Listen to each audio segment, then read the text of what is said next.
Hello， 大家好，这里是星河百度。你想40岁前财务自由吗？你想不上班还有收入吗？等等，这味儿不对啊，怎么跟恶俗成功学一样？我要是再说下去，可能你们就要关掉视频了。其实啊，我是想给大家聊一个有意思的豆瓣小组，组员目前已经12万人，他们有的年纪轻轻却早早退休，有的靠合理的生活习惯实现了财务自由。这是我自打上班第一天起就给自己定下的目标。这个小组的这么多组员，竟然活成了我想要的样子。小组名称叫 FIRE 生活 ，FIRE 这个词啊，是 Financial Independence Retire Early 的缩写。大家不要在意我蹩脚的英语啊，意思是财务独立、提前退休。这项运动兴起于美国，参与 FIRE 运动的人通过极简的生活方式，在年轻时拼命赚钱攒钱，快速积累 W， 存够1年生活费的25倍之后提前退休，依靠4%的年化收益生活。为什么存款这么多就敢理直气壮炒掉老板呢？今天咱们就具体聊聊这个 FIRE 生活，看看有多少人通过这个方法实现财务自由。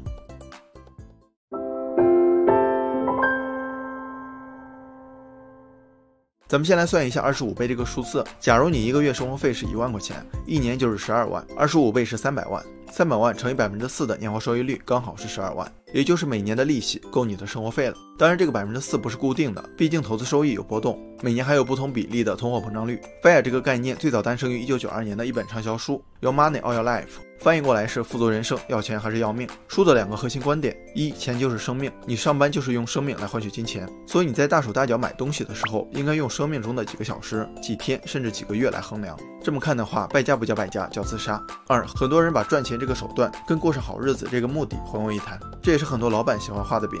结果是咱们拼命加班，老板的钱翻一番。这本书让很多人重新审视自己的工作和生活。美国有一对夫妇，丈夫欧文年薪15万美元，妻子艾莉年薪10万美元，他们都是硅谷工程师，这是典型的高精尖吧？多少人梦寐以求的生活，但他们并不想每天困在办公桌前，而是加入了 FIRE 计划。他们盘点了自己的资产情况，包括养老金、基金理财，同时在生活习惯上做了大刀阔斧的缩减。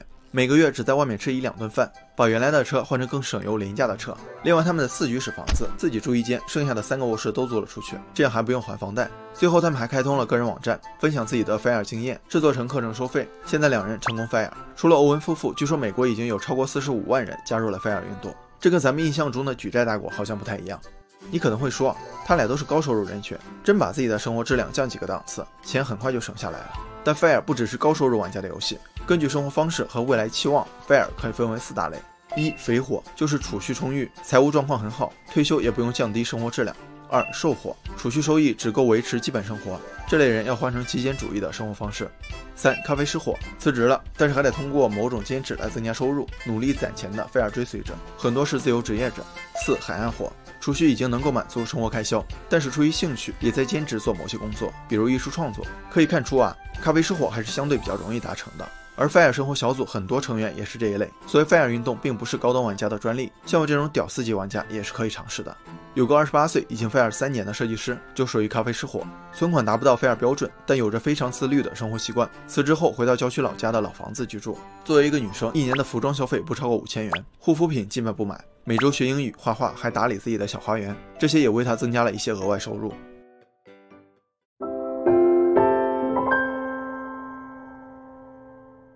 有些人认为财务自由就是有足够的钱，想买什么买什么，想去哪去哪。不过这种情况啊，普通人有几个人能实现呢？对吧？有些东西出生的时候没有，这辈子就真的很难再有了。而且这些人即便有很多钱，也不一定财务自由。举个例子，张三中了500万的彩票，但我们会发现他把奥拓换成奥迪，把2室1厅换成上下2层，没过多久钱早没了，还得乖乖回去上班。也就是说，如果一个人一年挣10万花10万，一年挣100万花100万，消费水平随着收入水涨船高，甚至超过收入，那他永远都不可能实现财务自由。这就是老鼠赛跑的陷阱，跑得越快，笼子转得越快，根本停不下来。真正的财务自由是当一个人的资产产生的被动收入等于或超过他的日常开支的时候就达成了。这一点跟 FIRE 的目标是一样的。如果张三的500万每年的投资收益也能达到4%，那就是一年20万。只要他一年花钱不超过20万，就实现了财务自由。当然也不是说必须勒紧腰带过苦日子，每天白水就馒头。FIRE 的生活方式更像是回归理性，深刻认识自身需求，不被纷乱复杂的社会价值导向绑架。看了很多组员的分享，我发现他们找到了生活的意义，不卑不亢，不卷不躺，有自己的热爱和目标，每天的生活自由且充实。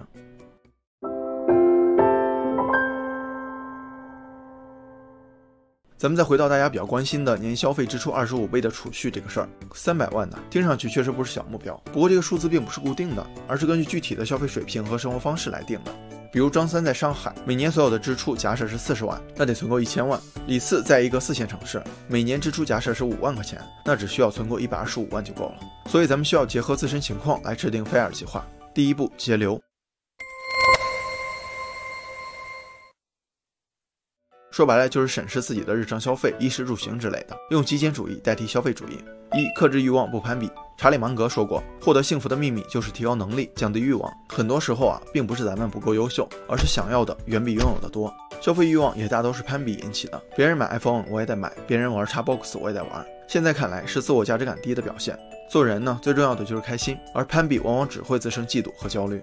远离消费黑洞，如果条件不允许，最好不要买奢侈品，这些离普通消费者可能比较远，但还有一些东西需要我们注意，比如手办、盲盒、球鞋，真的很烧钱。简化日常消费。拿我自己来说，房贷4000，这个目前没有节流空间了。如果是租房的话，我会考虑跟别人合租，能省则省嘛。出行的话，车我一般不开，出门就骑小电动或者地铁公交车，这样的话一年差不多能省1万块钱。穿衣服我应该是最没追求的，以前可能还看看牌子，现在简单舒适就行，不穿烂不换。吃基本都在家里做，一个月在外面吃饭的次数不超过3次，不必要的局能退则退。日常用品只保留最有用的，其他的要么送人要么卖掉，这样家里反倒显得干净宽敞。养成记账习惯，这个可以帮你了解钱的去向以及消费是否合理。懒得记的话，也可以每月查支付宝、微信还有信用卡账单。第二步，开源。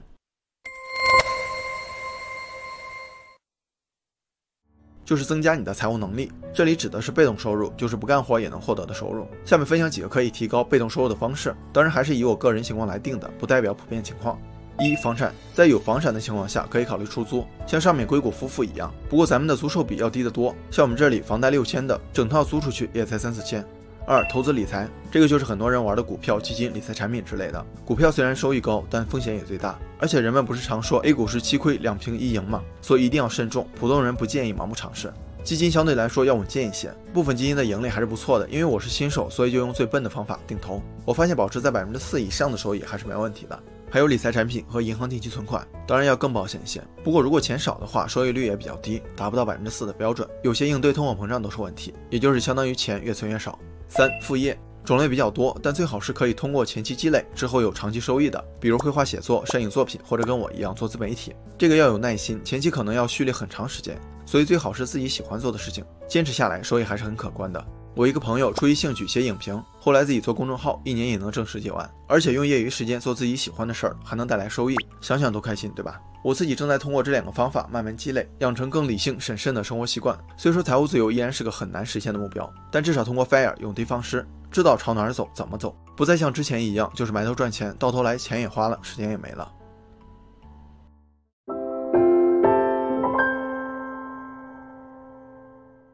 FIRE 的标准不是一成不变的，25倍和4%的数字都可以根据自身情况来调整，只要被动收入可以 cover 日常支出就做到了。另外，今年4%没问题，明年由于通货膨胀，收益就要再高一点，所以也需要定期盘点自己的财务状况。FIRE 的目的不是辞职，如果你喜欢现在的工作，而且有发展前景，可以成就自己，那就不建议转换跑道。不管是哪种生活方式，适合自己的才是最好的。FIRE 不是约束你的生活，而是通过 FIRE 发现更有意义的生活。可以充实原本忽略的但更重要的事物，比如健康、爱好、家人等等。FIRE 不只是为财务自由服务， FIRE 生活小组提倡用一种温和的方式来看待，通过这个理念帮我们养成好的生活习惯和财务习惯，不再焦虑和不安。所以我也是到现在才理解为什么有这么多人愿意放弃高薪，去过在别人看来清心寡欲的日子。但比起赶路的那些人，去感受路的人不是更聪明吗？最后祝大家早日 FIRE， 活成自己想要的样子。好了，本期视频就到这儿了，感谢您耐心观看。如果您喜欢星河的内容，还望订阅关注，分享给更多的朋友。一个人能走多远，要看他与谁同行。关注星河百度，咱们每周聊点有温度的成长内容。下期视频不见不散。